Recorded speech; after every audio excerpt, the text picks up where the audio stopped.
What if you could copy the most successful city on Earth, steal its blueprint, rebuild it from zero, and become the next Singapore? So why is nobody pulling it off? Singapore sits on a tiny island, just 700 square kilometers, and yet it stands as one of the wealthiest, most efficient, and most connected economies on the entire planet. Its GDP per capita towers above most of the world. Its airports, ports, and financial systems run like clockwork. Its streets are clean. Its government is respected. Its people are educated. It looks from the outside like a miracle. And here's the thing. Across Asia, governments have been watching. They have been studying. They have been planning. 7 countries have looked at Singapore and said to themselves, "We want that. We want the gleaming towers, the foreign investment, the global respect, the economic power." So they launched their projects. They drew their blueprints. They made their bold announcements. They invited the world to watch. But years later, the results are telling a very different story. Today, we are going to break down all 7, one by one, and find out exactly why copying Singapore is so much harder than it looks.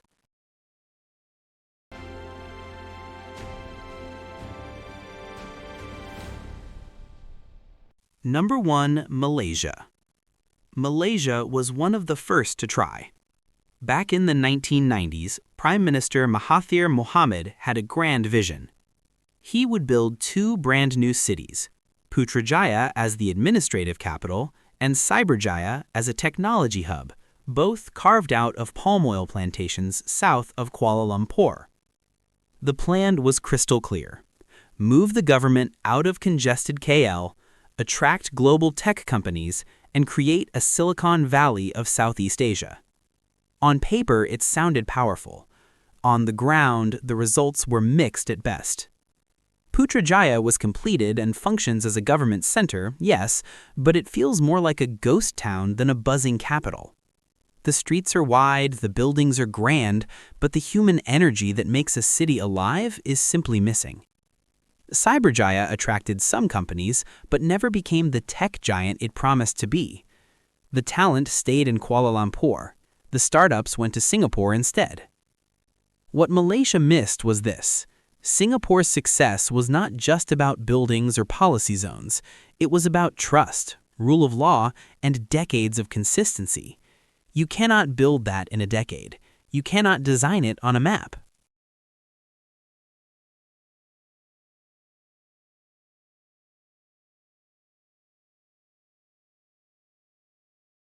Number 2, Indonesia. Indonesia is doing something even more ambitious. The country is literally moving its capital. Goodbye, Jakarta. Hello, Nusantara, a brand new city being carved out of the rainforests of Borneo. President Joko Widodo announced the move, saying Jakarta was sinking, overcrowded, and polluted. The solution? Build a brand new, sustainable, green, smart capital from scratch on empty land. The vision is spectacular. Think solar panels, electric vehicles, forests preserved inside the city, and a futuristic skyline rising above the jungle. The government has thrown billions of dollars at this project and invited the world to invest. But here is where the cracks begin to show. As of today, the project is massively behind schedule. Foreign investors have largely held back. The Indonesian parliament itself has been reluctant to move. Many government workers do not want to leave Jakarta. The infrastructure connecting Nusantara to the rest of the country is still underdeveloped. And crucially, President Widodo, the man driving the project, has now left office. Building a capital city is one thing. Building an economy around it is something else entirely. Indonesia is learning this the hard way.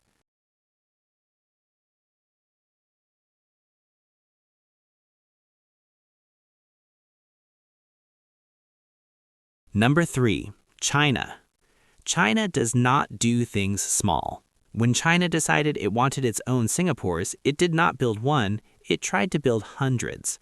Across the country, provincial governments launched smart city projects, special economic zones, and futuristic new districts. Yong'an New Area near Beijing was announced in 2017 as a city of the future, a place that would relieve pressure from Beijing and become a global innovation hub. China has the money, the construction speed, and the government power to force things to happen. Roads got built, buildings went up, subway lines were planned. In sheer physical terms, the pace was breathtaking. But a city needs people, and people need reasons to come. Many of China's new districts have struggled with what analysts call the ghost city problem: towers with no residents, shopping malls with no shoppers, offices with no businesses. Yang'an remains largely empty years after its grand announcement. The issue is not construction, the issue is organic demand. Singapore grew because businesses and people genuinely wanted to be there. China is trying to command that desire into existence, and desire does not obey commands. Even with all its power, Beijing is finding out that cities are not just built, they are grown.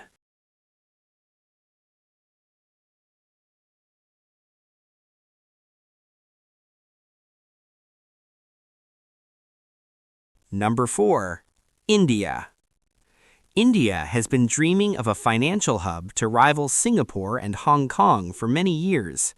The answer, according to the government, is Gift City, the Gujarat International Finance Tech City, located near Ahmedabad in the state of Gujarat.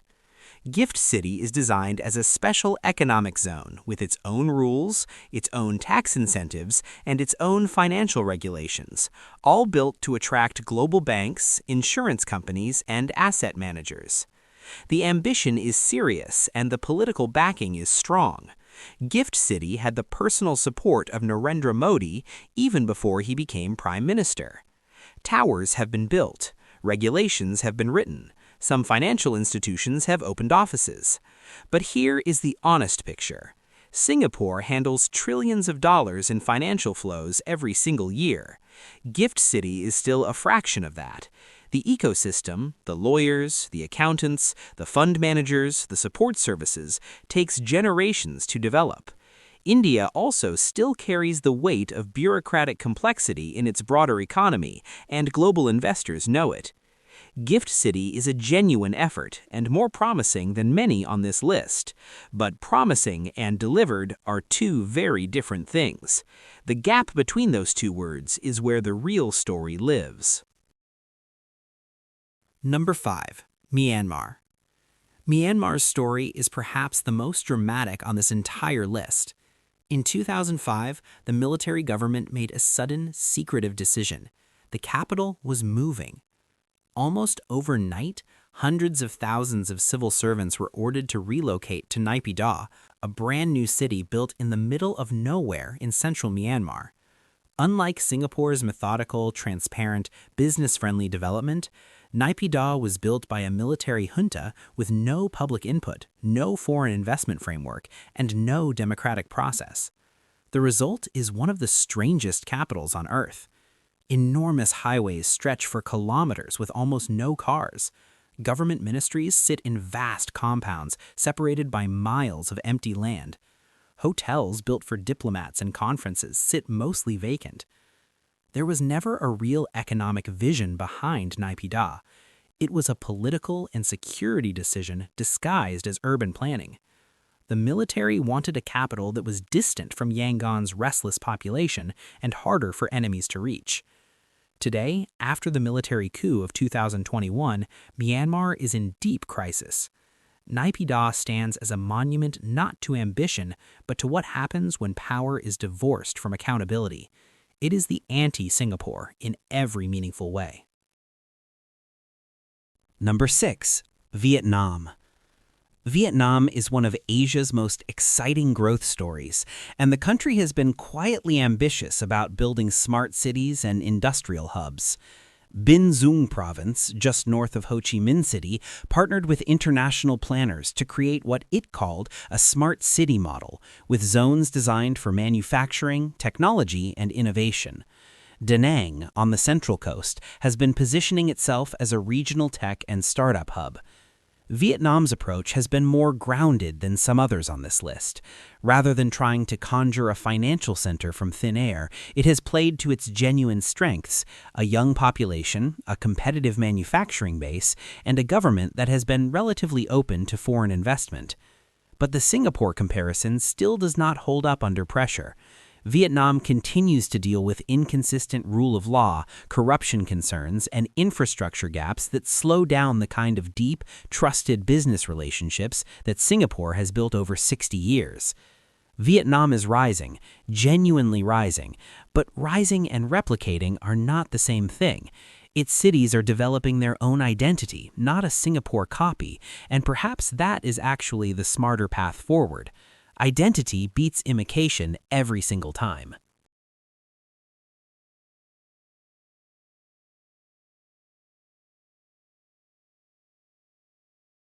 Number 7. Philippines.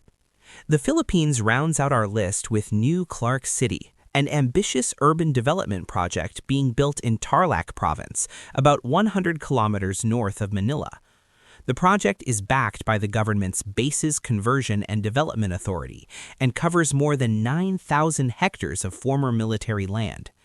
The vision includes smart infrastructure, a sports complex that hosted the Southeast Asian Games in 2019, an aerotropolis around Clark International Airport, and zones for business, industry, and residential living.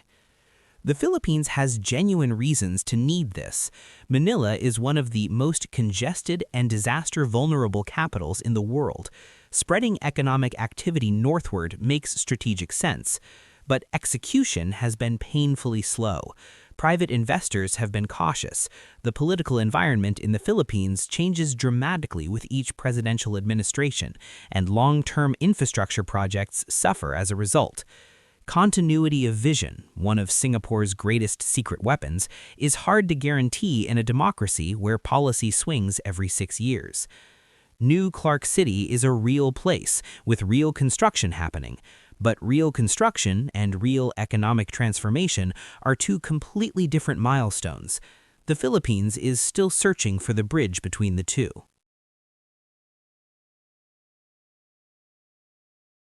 So here is the truth that all 7 of these countries are learning, sometimes painfully, sometimes slowly, sometimes expensively.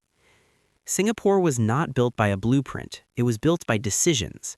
Decades of relentless, consistent, corruption-free, business-friendly decisions, made by a government that treated its tiny size not as a weakness, but as a reason to be exceptional. Lee Kuan Yew once said that Singapore had no natural resources, no hinterland, no reason to exist, and so it had to be better than everyone else just to survive. That survival pressure created a culture of discipline, excellence, and pragmatism that cannot be photocopied onto another country's soil. You can build the towers, you can write the tax laws, you can design the master plan and print the glossy brochures, but you cannot manufacture trust. You cannot fast-track institutional credibility. You cannot import 60 years of track record in a decade. Every country on this list has potential. Some have extraordinary potential. But potential is just a starting point. Singapore is proof of what happens when potential meets sustained commitment over generations. If you found this video valuable, please share it, and tell us in the comments, which country do you think comes closest to achieving the Singapore model? We will see you in the next one.